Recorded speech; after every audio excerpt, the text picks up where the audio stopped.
what is a wealth cycle?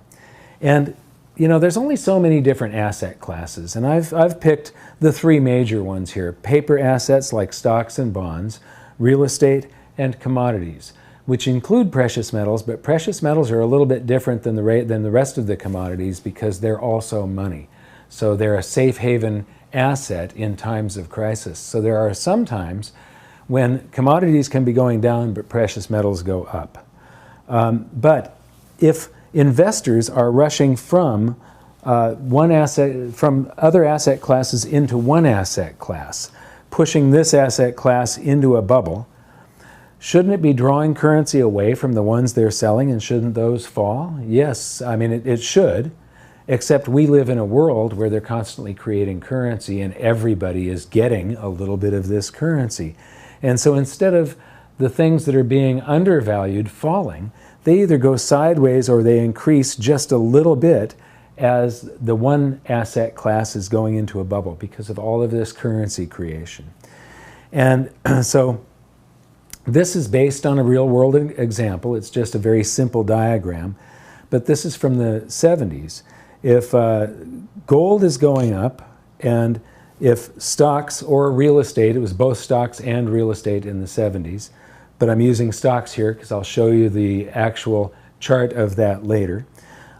If gold is going up at a much faster rate, and it did during the 70s, stocks rose a little bit, but basically they were sort of bouncing along sideways and going up a little. If you were invested in gold, when you sold 10 years later, you could buy many, many, many times more stock. If you were invested in stocks, when you sold, you could only buy a fraction of the amount of gold that you could have had you just invested in gold in the first place. Or, conversely, just to spend it on food, gasoline, your house payment, a new car, whatever. Stocks did not keep up with inflation during that period of time. But then one asset becomes too overvalued, the other one becomes too undervalued, and the cycle reverses, and it did for 20 years. Gold went down from 1980 to the year 2000, and stocks entered a bull market that was one of the greatest stock bull markets in history from 1980 until the year 2000 with the blow-off top of the tech bubble. And then it reversed again, and we're about halfway through this cycle right now. And what's happening here is they're printing currency right at about this rate in the middle. So this is the investors rushing back and forth from one asset class to another, but the one that's underperforming doesn't actually go down because they keep on printing all of this currency. Now, if you take one asset class and divide it by the other asset class, and it doesn't matter which direction you do this. You can take gold divided by shares of the Dow, or the price of the Dow Jones Industrial Average, or S&P 500 divided by gold, or your house divided by gold, or bushels of wheat, or tons of iron, or barrels of oil, or shares of the Dow. And what you discover is that everything is trapped in what I call a valuation range. And you can be invested in one thing for a very, very long time and end up nowhere. But if you can measure when something is overvalued and something else is undervalued, and you can see that, because you have to measure it to be able to see it. You can't see when something's overvalued or undervalued in this monetary system that's constantly expanding. And so if you can see that, then you can sell the undervalued asset class, sell the overvalued asset class, and buy the undervalued asset class. And it's like busting these cycles apart and pasting the next wave onto the end of the last one. And it is a road to true wealth. I'll show you that in a moment. Now, some of the examples I'm going to give here, I understand that nobody can catch the exact top of anything, and that these are much longer time frames than most people's lifetime even. However, I just want to show you the immense power of this, the types of gains that can be made. This is in the 1920s. This is a upper middle class home, nice like 4-bedroom, large home with a swimming pool in the backyard and a decent amount of land. And that sold for about $3,000 in the 1920s. And gold was $20 an ounce back then. So it would have cost $3,000 or 150 ounces of gold. Conversely, if you had sold the home, you could have gotten 150 ounces of gold for it. And then in the 30s, because of, and this is just a few years, I mean, this could have been 1928 and this is 1932. So it's not very long that you had to wait. The house fell to $2,000. Gold was now $35 an ounce. So that meant that this house only cost 60 ounces of gold. If you had sold this house for 150 and just and bought gold and then repurchased, you could have gotten 2.5 times the amount of real estate in just those few years. Then in 1970, that house was now $30,000, but gold was still $35 an ounce, so it cost 850 ounces of gold. So if you had bought this home, the 2.5 times more real estate in the 30s, and then in the 70s sold for, when it was $30,000, 850 ounces of gold, you would have received 2,125 ounces of gold. Then, just a decade later, because of rampant inflation, the house was now $60,000. But gold became free trading in 1971, and it went from $35 an ounce up to $850. So that house was now worth 70 ounces of gold. It went down from 850 down to 70 during that period of time.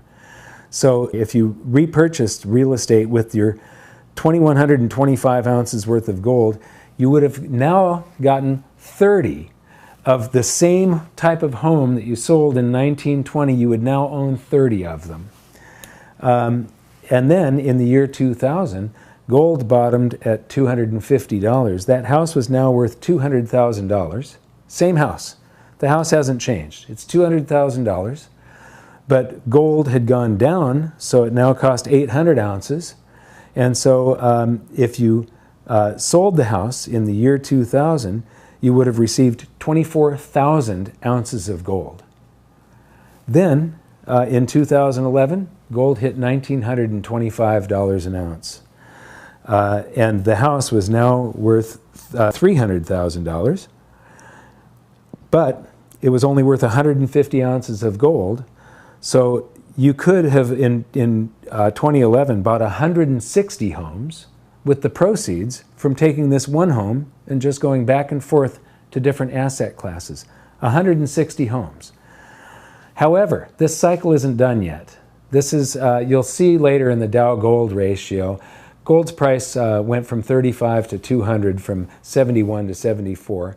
And then it went back to 100 to late 76, and then it took off and went to 850. We're basically in that mid-cycle correction now, and it's pretty much over with. And so now we get to see the fireworks of the end of this cycle. I don't know when the end is going to be. I don't know if it's going to be 2019, 2020, 2021, 22, could be 2023. But what I'm fairly confident in is that house is measured, it could be $30,000 measured in US dollars if we're still fighting deflation and we don't have any big inflation, but it could also be $3 million if the Federal Reserve is fighting deflation and they just print and print and print, and it keeps on going into real estate and the stock market. But either way, it's measured in gold, it's probably going to be somewhere around 50 ounces of gold. And if it hits 50 ounces of gold, that means you could buy 480 homes that are the same home that you started here with in the 20s. It's just the same investment, just jumping from different asset classes. Now, the gold that you received here makes you worth, let me see, I think that was about $30 million worth of gold. If you hang on to it and buy this real estate, this is about $1 billion worth of real estate. So you've gone from $3,000 to $1 billion. That's, this sounds absurd, but these are just numbers. This is an exercise on what is a wealth cycle and how big is its power. So this is the maximum power. You'd have to have a lot of luck, but you can catch quite a bit of this wave just by looking at numbers and making the right decisions. Now I'm going to show you a real-world example of the Dow Jones Industrial Average. This is it measured in points. And this is a fairly old chart. It would take several days, if not a week, to update this presentation to today's prices and everything. I'm teaching a concept here. At the end of the presentation, I'll give you today's price of gold, and I'll tell you where this would be if these charts were going today. But when you take this chart that goes back to the year 1900, when you take it and divide the points on the Dow, which are basically determined by the dollar value of the underlying stocks, so call points dollars, take the points on the Dow, divide them by the price of an ounce of gold, and you get the Dow Jones Industrial Average not priced in dollars but priced in gold. And what you see is that it's going nowhere. It goes up and down. The bubbles are getting bigger because we keep on printing more and more and more fiat currency. But there's a mean here, an average that it goes through. It's going to return to that, and it's probably going to overshoot. And when it does, I think that this is one of the greatest opportunities presented to anybody in modern times, and I sort of see this as an inevitability. And one thing I do want to say is that if you had purchased, to show you that if you ride just one asset class, you potentially get nowhere over a lot of your lifetime. If you had invested in the Dow in stocks in 1929, right at the peak of the stock market bubble, it would have cost 18 ounces of gold to buy one share of the Dow. And if you held on to it for 89 years, those stocks, and sold them now, you could buy 19 ounces of gold. Your return for the whole 89-year period was 5.6%. It's about 6/100% per year. And you know, there were periods during this time when we had raging inflation. In other words, you didn't go anywhere. You were invested your entire lifetime and you didn't make a gain. So if you take this, you can see that there's sort of a cycle here, but if you really want to see the cycle, this is the Dow priced in gold. But if you take gold priced in the Dow, you get this chart, overlay that with the Dow priced in gold, and now you can really see a cycle. I mean, that is just a perfect cycle that you can jump in and out of, but you only have to make a few decisions in your entire lifetime to be an immense winner. If you had invested, if you're invested in stocks and you ride them up and sell and buy gold and measure to see when gold is getting overvalued and stocks are undervalued again, go back into stocks and then back into gold and then back into stocks and back into gold. If you had invested back here just $30 in stocks and did this technique, your $30 would have become $15 million from just 30.